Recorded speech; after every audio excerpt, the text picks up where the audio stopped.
I mean, before I do any dunk, I will have already seen myself making a dunk many times, like Yeah. over and over and over and over and over and over again. So repeating and holding the cues in mind.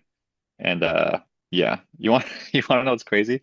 The dunk king thing when I missed in the finals, I had visually seen it in my head of me making it so fully and so clearly that I almost started crying from like being so happy that I made it because I was there with my family and friends, but I missed, which is so funny. But yeah, yeah, I definitely visualize me making it every single time. Like when I'm going for a new dunk, like I'm convinced this is the one, this is the one, this is the one every single time. It's like it's for sure. I have all my cues.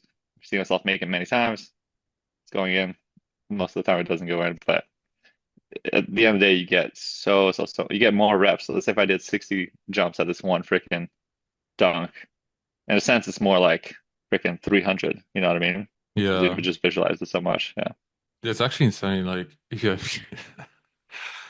yeah, if you're just dreaming all day about dunking and then dreaming like super vividly about making dunks and all that, like, it's insane how that carries over. Like, because I've experienced that for myself. Like, I know before I hit a lot of new dunks, the same thing happened. Like, I saw myself hitting it and felt it. Like, it almost felt what it would feel like to hit it before I hit it. You know? I don't know, it's like Yeah. sometimes it's hard to describe. But even like, I don't know, I get this thing where like if I see someone else do a dunk, that helps me like visualize it way better. And then I either get Hmm. way closer to making the dunk or I make the dunk. Right. I will say that there is sometimes a problem that people have where they visualize the making of the dunk, but they're not doing a good enough job visualizing the whole beginning part, like where Yeah. you're in the air doing the trick. They're not visualizing holding the cues well enough. So they're just like, I just want the finish. I just want the finish. And I've seen that with a lot of dunkers where I'm trying to teach them how to do like a certain cue for, let's say, behind the back or whatever, trying to have them hold this position. And they're just thinking about the finish. And I'm like, if you would just think about the beginning, the finish will happen. So there's an issue sometimes where you have to have people like think about what it is and you think about. But the fun thing about thinking about the finish and the making it is it gets you more hyped. It almost gets you more adrenaline, right? So it makes you jump higher in a sense. Yeah. Yeah. No, 100%. Kind of Because I like if I'm know, going for an off vert on like the vert mat, I'm just sitting there. I'm visualizing myself and feeling myself being like freaking 50 inches off the ground on a standing vert. You know what I mean? I'm like what that feeling is like. I'm encapsulating that. Then I'm going. yeah, like it's the same for like jumping high too. Exact same thing Same happens. thing. Yeah. That's insane. It's insane. It's insane how the human brain works. Like, I guess we can intro a podcast now. we might as well just put this in, to be honest, No, we should put it in 100%. Yeah. and just start the podcast without an intro. Yeah. Yeah. Pretty much. Just straight in. Just straight in. Straight No for warm it. up. Yeah. All right, let me see if I can pull up a couple of questions on here. Because yeah, like even All the tip right. you gave me for the East Bay, like how you worded it, like Hmm. it worded it like it wasn't like, oh, put your arm here. It was more kind of a cue to give me a sensation and feeling. So then Hmm. I could work out in my head what it's supposed to feel like, Right. which leads to like not overthinking it. And I Fair. think that's a big key as Um, well. yeah, cues are so interesting. Like we want an end result of this, but if we tell the person to do that action, let's say with their arm, they don't do that. So what cue can you give them that makes them for sure do that? That's something else. You know what I mean? It's giving cues and like coaching is like a whole science in its own. But my favorite thing to do for myself is like, let's say for behind the back, there's this cue where you have to like, okay, you have to put your left hand behind you and as far up to your armpit as possible with your hand supinated. Your right arm has to be like behind you with your elbow tucked in, but like straight back. And then this hand has to be lower than your left hand, and it's also got to be supinated. It's like cool. I could tell you all of this, or I could just tell you to just feel like contract this position and just hold it, squeeze that, and feel what that feels like. Now jump and Yeah, yeah. go for that feeling. You know, it's like mixing all of these cues into one. That's why I really like the feeling aspect of it. Like feel that position first, then you go. Yeah, that's like a huge key. Just yeah, trying to go for feelings and sensations rather than exact positioning because it just leads to overthinking. And that's like where the fun, that's what the fun is in coaching because you gotta work out like cues for these things. You gotta be like create. It's like you gotta be creative in a way. Hmm. Like Yeah, it's definitely true yeah, because a cue might work for me that I use all the time. Then I try with something and like, ah, it's not clicking for them. Okay, what's another way I could say the same thing? Like, you know what I mean? It's like trying to find synonyms basically for like what you're trying to give them, which is neat.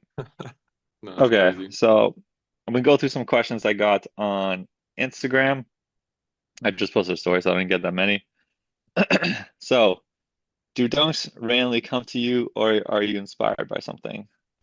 Usually I have to actively think about trying to make a new dunk, or oftentimes I'll be inspired as well. So I might see somebody do a dunk online, and I don't know why. Sometimes it'll just make me think, oh, what if you do it like this? Or almost in my head, it looked like he was about to go for this, but he didn't. So there's already like an idea. That's an easy one. But for the most part, I will sit there, or I guess I will stand there and I'll have a ball in my hands, and it looks like I'm doing this weird dance with the ball. I'm trying to just move the ball around my body in as random ways as possible.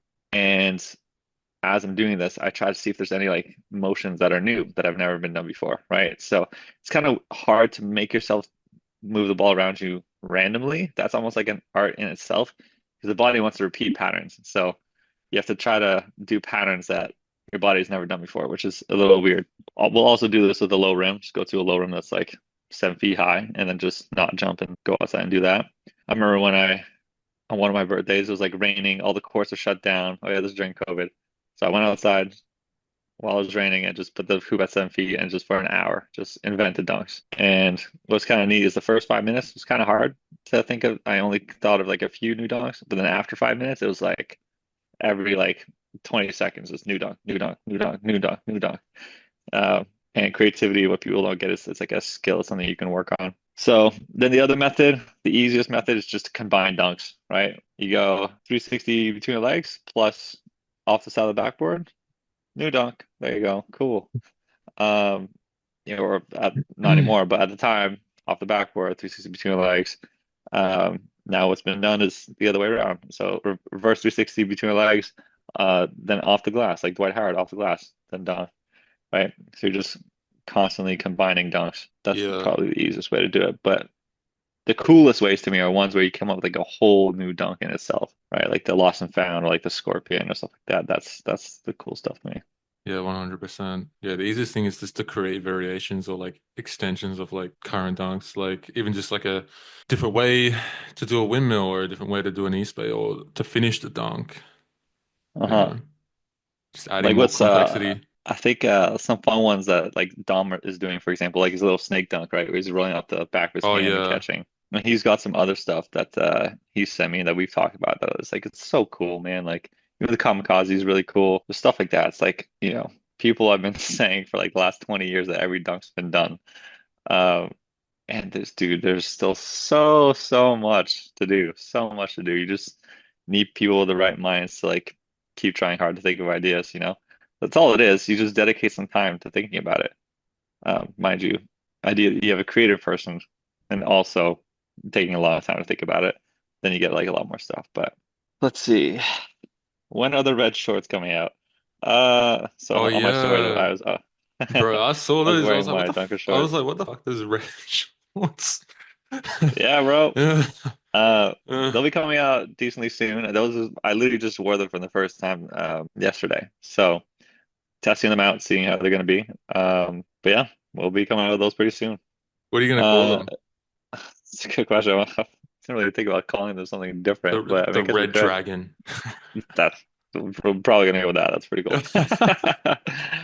Dude, that was in 2K. There was this guy called the Red Dragon in 2K when my package first came out, and it was a Yeah.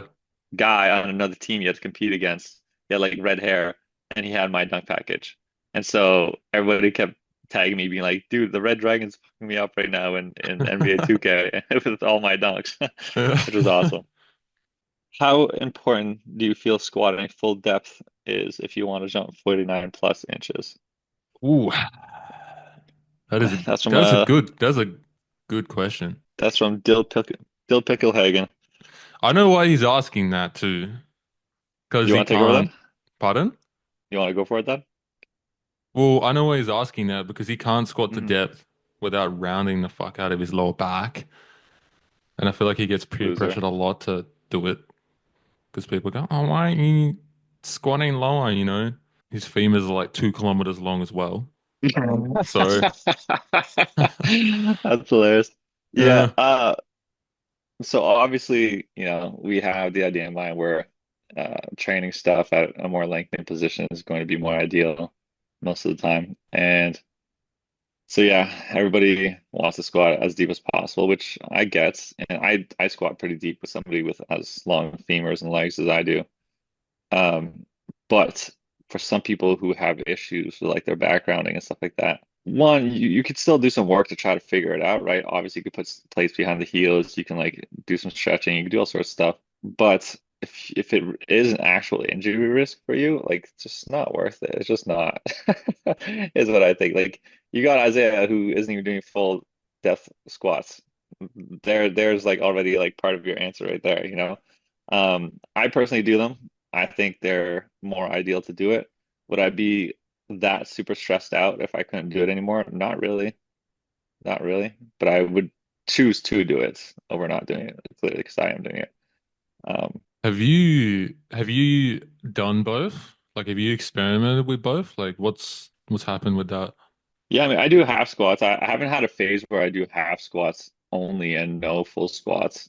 Pretty much always full squatted. But usually when I'm doing half squats, I'm doing a mix of like heavy, but also some like much faster because I'm in that kind of phase or whatever, like what I'm doing right now. But yeah, no, I haven't had like a giant block where I'm just half squatting or two-thirds squatting, like really freaking heavy, like I normally do with full squats.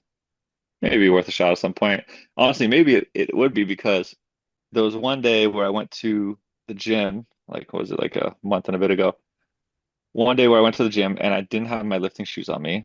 This whole thing with my Airbnb, the garage being locked, whatever. So I had no lifting shoes with me, no shoes that made my feet go with my heels higher. And I just went to the gym. I put like a plate for my heels to go on, like the same size plate as normal, but I didn't get it even higher off the ground like I should have to make it equal to what I normally do. And because of that, I dropped down pretty quick and I was feeling good, right? I had 3 plates on me and the first rep felt so light, like felt like cake. So then I went down again real quick and I think my body wasn't used to having my heels that low and my back rounded pretty good for like a split second there. And I pulled my QL and that messed me up for like you know, took me a couple weeks to come back. That sucks. That was like 2 weeks of training, just blah. Yeah. I was ready to go hard in my I was like, this is time to go freaking hard. So is the possibility of that happening to you like worth it? I don't know. Um, yeah, I mean, again, just like, explore whether you can actually get to that depth or not. And while you're doing that, probably stick to doing the half squats that you are right now, and maybe just like on the side, do some extra reps with much lower weight, so that if you do round your back while you're trying to like teach yourself to go lower, it's not a big deal. But don't have to be that obsessed with it. Yeah. You definitely don't want to force it.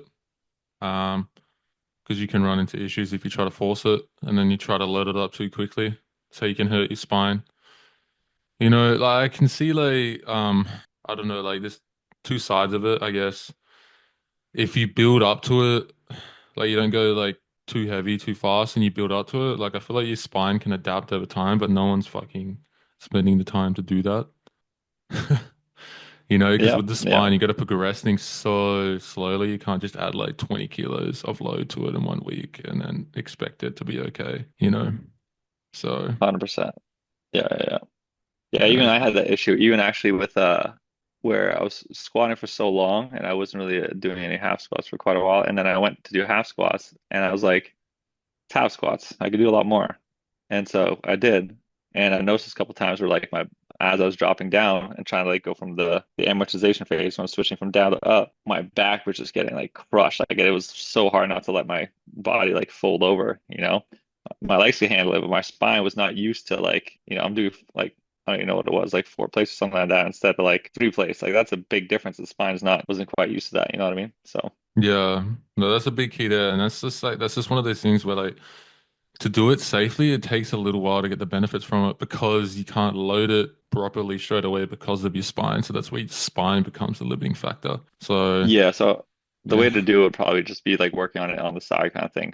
One thing I yeah, used to do was I would actually on my warm-up sets, so I couldn't get as much depth as I wanted. So on my warm-up sets, I would go like because I have much less weight, I would try to go to that lower depth, but which with like a lot of control. And what I would do is as I get to the bottom, so I have a neutral spine, right, the entire time. As I'm getting to the bottom portion where it's wanting to pull my tailbone like inwards, I'm actually like resisting by like almost trying to push my tailbone outwards, multiple like trying to get an anterior pelvic tilt as I'm getting at the bottom. And it's not actually happening. I'm not actually like tilting my hips forward like that, but it's forced me to keep a neutral spine like even at the bottom. It's almost like it almost felt like a bit of like a stretch almost in a sense at the bottom. Uh, and with like a lot of control and doing all my warm-ups. So it's like this and over a couple months.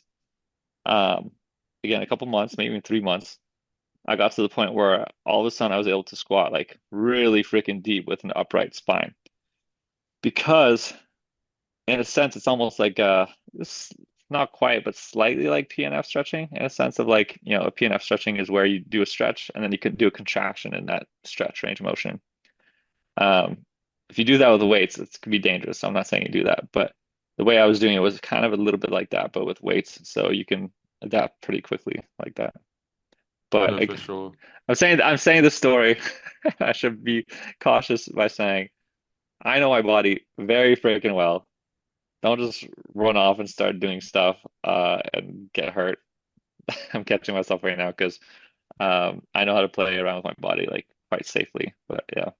Bro, it's such a simple principle, but I feel like so many people just cannot comprehend this, and even coaches just cannot comprehend this. But really, the key to like everything and just progressing and staying healthy is just like it all comes down to load management. Like the body's amazing at adapting. I feel like you can get your body to adapt to almost anything you like want it to.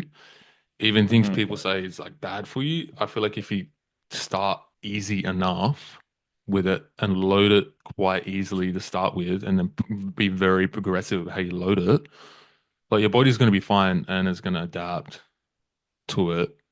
So it's just you got to give it enough time, and no one ever just gives their body enough time to do that because you got to be Yeah. very patient. Like for me, when I hurt my lower back, like, I could only belt squat and I couldn't back squat. Mhm. But what I had to do was I had to start with 20 kilo bar and then add 5 kilos a week for like 6 months to where I could load my legs properly. And in the meantime, I was loading my legs properly on the belt squat.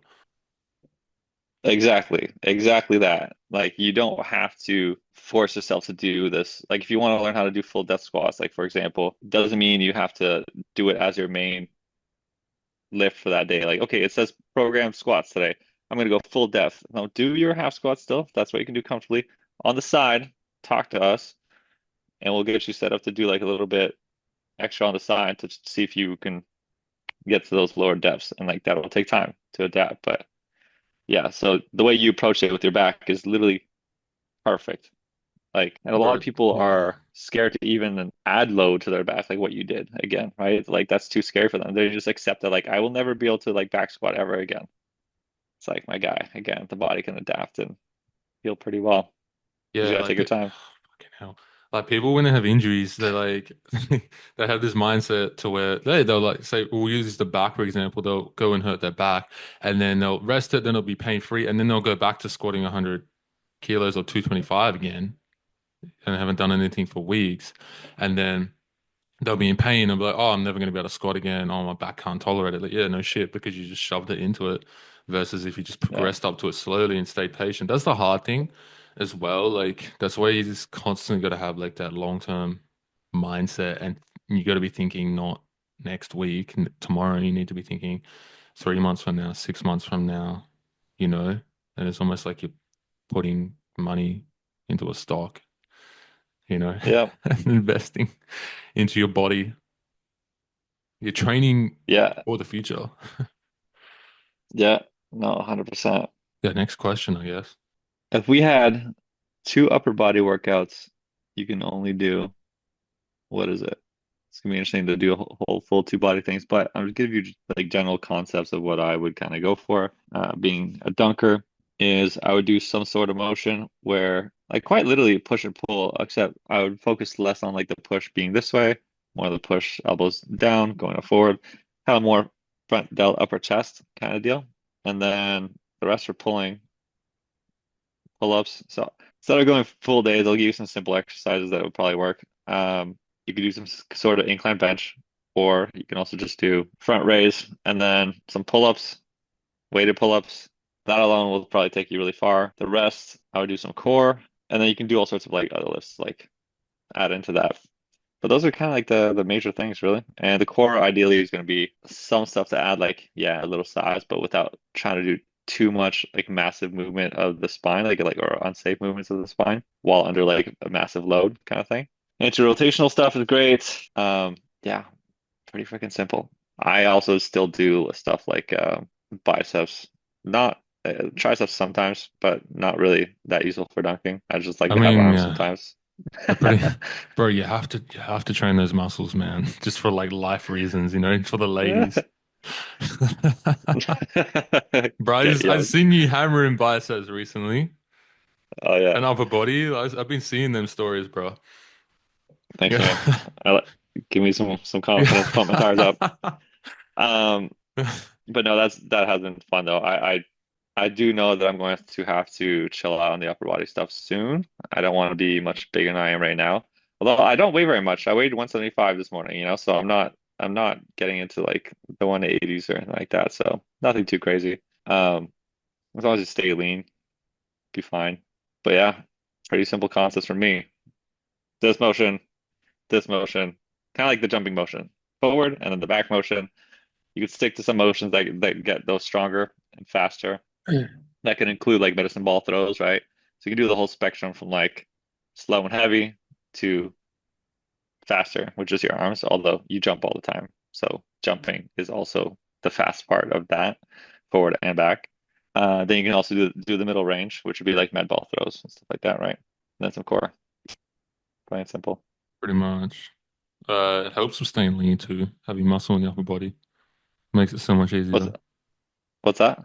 Having muscle in the upper body helps with body composition, like a ton, like staying lean. Oh, yeah, true. And then there's a whole like helping with your hormones and stuff too, right? Like helping make sure everything's like your growth hormone and stuff like that just helps everything grow some more. So I know some high jumpers and all sorts of athletes that will do bench press, not because they want a good bench press, but just because they feel like it'll stimulate the entire body to produce more testosterone, growth hormone, all that kind of stuff. So just get more gains like in general, even though the goal isn't to get like in a big upper body, but they figure it helps everything else. So I mean, just something to be said there. I don't know. I don't have any science to back this, but I feel like looking in the mirror and seeing myself with a pump increases my testosterone. So yeah, it's got to work. Nah. Yeah, Pumps the ego. yeah. Laughing in alpha male. Yeah. Uh, yeah, I mean, yeah, there's a confidence thing. Definitely, like I already gained like a little bit upper body strength and or like size and let pass a little bit. I definitely feel a lot better in myself, you know. When I'm done dunking, I will definitely get freaking jacked. I'm gonna get as big as I possibly can Bro, I found while staying lean. I don't know how big that's gonna be, but we'll find out. bro, I I'm remember you excited. saying that a few weeks ago, and I find that so funny because it's almost like Yeah, right now you're like a lion in a cage dude, when for you real. Like, just when let you me get finish big, dunking. bro. Yeah. Just want to get Yeah. massive. Yeah. That'll be a long process, but Bro, I can't wait. is this the next classic? Because Chris Bumstead's retired, right? So is this the He's like doing open stuff next? now. Is this the next classic physique winner loading right now? Is that what you're saying? Oh, Jesus Christ, not even close. It's funny, at one point I posted on my story, it was me just doing like bicep curls or whatever. This is like, I don't know, a couple months ago or something. And at the time I had just finished losing like fucking like 5 pounds or something. And somebody was like, "Yo, bro, what the hell? Like, you're definitely on steroids." I'm like, "Bro, I just like lost a bunch of weight, and it's just because I got lean, you know." Yeah. I'm like weighing like I weigh at the time I was weighing like what, like 169, and I'm like, you know what I mean? Yeah. But like when you get lean, you look bigger. You know what I mean? Whenever I tell people my arm size, they're always surprised because like they have the same arm size. Like, why does my arm look as big as yours? I'm like, I'm just leaner. That's all. Yeah. I got 14.5 inch arms right now, which is like huge for me right now. That's like freaking probably my biggest ever, but that's not like a lot of people have that size arms. It just looks different when you're leaner. That's pretty decent. I don't even know how big my arms are. I had to stop training my arms because they just get too big too fast. What a problem to have. No, it's fucking They just get annoying too because massive, bro. they don't look proportioned and then my shoulders don't grow fast, so it's fucking annoying, you know? If shoulders don't grow fast and shake. Yeah. I'd say like I have good shoulders. I don't have no chest genetics, but I have probably decent shoulder. I don't know what else. I feel like my back, I feel like I have good back genetics. Like if I start training my back, it can get big quick. Oh This is shit. that's like no arm training. That's wild. My arms can get like noodles. My triceps disappear like that. Like they just gone. Just vanish. That's like my shoulders, like Yeah, if I skip a week, just gone, mate. Shoulders and chest, nothing. actually. Yeah, for me it's chest too. The Kilganons have no chest genetics. Grant can bench like 3 plates for 5 reps and he still has no chest. That's insane, Yeah, bro. like I have no hope, bro. Yeah. But and I probably have the best chest genetics out of Grant and Chase. Grant's obviously way bigger than mine, but I just if we were to both just as strong, I'm sure mine would be a bit Bro, better. that's like the Then bro, fucking hell. That's like the one muscle you want good genetics in. Like, yeah. Oh well. And then Chase has a chest like this. Chase has a concave chest. Like actually like he could probably eat uh, cereal out of his chest, you know, uh, because it goes inwards. So even if he does like massive amounts of chest, it doesn't really do too much. yeah, that It's like sucks. this. That sucks. Yeah, I said just yeah. loser. My brother's like the opposite of me. He struggles growing his legs and but his shoulders and chest they just get fucking massive. And he's not even that strong, but they just like grow. Whereas I have like good legs and arms. I'm like Hmm. limb dominant and he's like torso dominant. Interesting. I feel like me and Grant Chase are all pretty well the same mostly. Grant has the most ridiculous shoulders I've ever seen in my life. So yeah, I guess we all have decent shoulder genetics. I wish I had that problem. Grant Grant has the worst freaking. So some people are like, "What the heck?" The fact that I have a 7'10" reach, right? And Grant is 6'3" and also has a 7'10" reach. Dude, he's got like T-Rex arms, bro. Like if Bro. you pay attention to him sometimes, like he's got massive shoulders, but his arms just like they're That's the small. kind You know, of they don't go guy down to. That's the kind of guy. Oh, actually, I want to. Yeah, bro. I'll say this first. That's the kind of guy that I feel like looks shorter on video than they are because their arms are shorter. But also another thing Mm, is as well. Did Grant jump as much as you when he was younger? Because I saw someone commented on my post the other day and they're like, hmm. "Oh yeah, no, that Kilgannon's just have insane genetics. Oh, look at his brother. Look at Jordan's Mm. brother. You know." But Grant jumped a fuck ton when he was younger too. Yeah, not nearly as much as I did, but yeah, he jumps a lot. He played every single sport we all did. Like we played sports literally nonstop. And Grant jumped a lot, but for him, what really changed? So he got his first dunk, I think. Yeah, so around 19, I think is when he got his first dunk. But this was after like lots of training. You know, we were both in college, we were both like lifting, we were both doing jump training.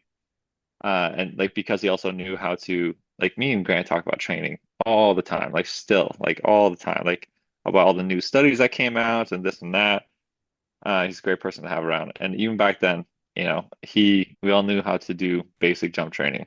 And he was doing it. And he went from like just being able to get his first dunk and barely dunking at 19, uh, to eventually being able to jump like a lot higher. But he also had a massive base of two things: years of jumping in athletics, like not just one sport, like every single sport, and not just like athletics as in like kind of playing sports. Like we tried to play like as high as of a level as we could and everything. And he lifted like crazy. Grant got crazy strong. You know, I he was deadlifting like six plates. I think maybe 650 or something like that. I don't know. I don't remember the number. It was something really high. What's that in kilo? And Is that like, I don't know. oh, yeah. Actually, let me do the math for you right now. Let's go 2.2. So let's say we use 650 divided by 2.2. That's 295. Yeah, that's fucked. I was gonna say that's around 300 kilos. Yeah. And he squatted four plates as well. He was cleaning 275, pretty easy. You Bro, know, these he are, spent a lot of time getting strong. He did like all the things that jumpers are doing. You know what I mean? Then he got himself some pretty wicked hops. Now he would still be jumping right now, but he's too fragile. He just gets injured all the time. I'm like, oh, Grant, why don't you just do this? Like help fix it. Like I thought you knew how to do this, like how to take care of it. He's like, yeah, I do. I just don't want to do it. He just doesn't care to do all like the tiny like rehab stuff all the time. You know what I mean? Not that interested. no, that's awesome to know. The guy Yeah, clearly put in the work because there's some freak numbers, you know. So it's no wonder he yeah. was He was he dunking was like a, he, crazy. he was a monster. Yeah, Yeah. yeah. What's the next question? I don't know if there's anything else decent right now. Let me check one more. But that's cool to hear Uh, that, like, because that would have been a long time ago, right? With what you were saying before in terms of the numbers and stuff he was lifting. yeah. That'd have been. I was gonna guess like 23 for him, something like that. I don't know. Just guessing. That's just where it's cool to hear that because that's where like jump training, I don't know, it's like it's more simple than people realize on the surface in terms of the ingredients you're Hmm. using. You know, you're just getting fucking doing all those simple things well, but just doing them at an insanely high level. And that's how you become a freak. Yeah, I guess the nuance in it, you know, or the devil is in the details of those things. yeah, exactly. All right. Yeah, no more questions on this side. So, if there's anything else you want to bring up? Yeah. What's your plan to get a 50? What are you gonna do? Hmm. Well, pretty much similar stuff I've always done. Um, That's the thing. That's the thing. You just gotta do the things you're doing, but fucking better, right? yeah, I mean, I have changed things up like a little bit, which got me some really good results. So I'm kind of just gonna milk that one more time because I'm sure I can milk it out a little bit more. Um, but man, honestly, I've fallen in love with squatting a lot more than I used to, right?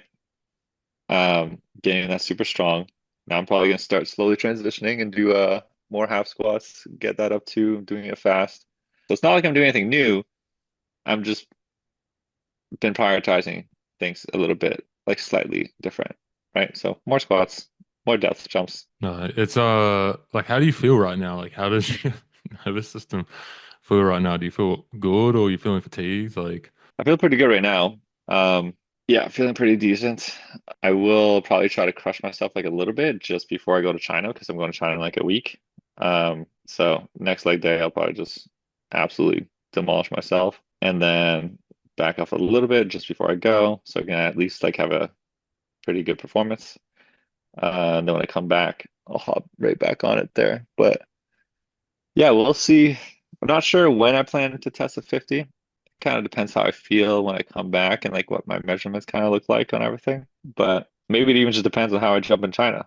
You know, if I'm really flying in China, I'm like, hey, let's pull out the vert trainer, let's get myself a 50 real quick, you know? Or I might just hop back into it and get a bit stronger and then try to test 50. But I think it's close. So we'll see how it goes. it just comes down to the day. Yeah, man. I mean, honestly, there's potential that I could just be.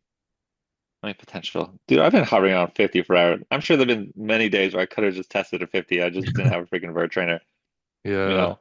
Or if I'd have been like a little bit healthy, or even the last time I was at dunk camp, not last time, but I joined high school at dunk camp where I tested with the vert trainer and we thought I got a 50, but it wasn't a measured vert trainer. And then I thought I went for a 52 that wasn't actually 52. What if we would put it at exactly 50, you know? But Yeah. we didn't. It wasn't measured, and so now we'll never know. But I probably could have tested 50 that day as well, you know. So Any day really I can get a 50 if I just probably back off, but Because you let's for sure get it. weren't even using like your like max speed, and you just hit the That rim. too. Yeah, and my adductor wasn't 100% either. So I had to like slow down my approach. Oh, so too many things, man. But and I also so many days where I wanted to do it, my foot would slip because my shoes weren't grippy enough. But now I have great shoes, so plugging my shoe, I'm about to come out with in a bit. But it is actually the best grip of any shoe that I own. So now that's not a problem. Literally, like you don't understand.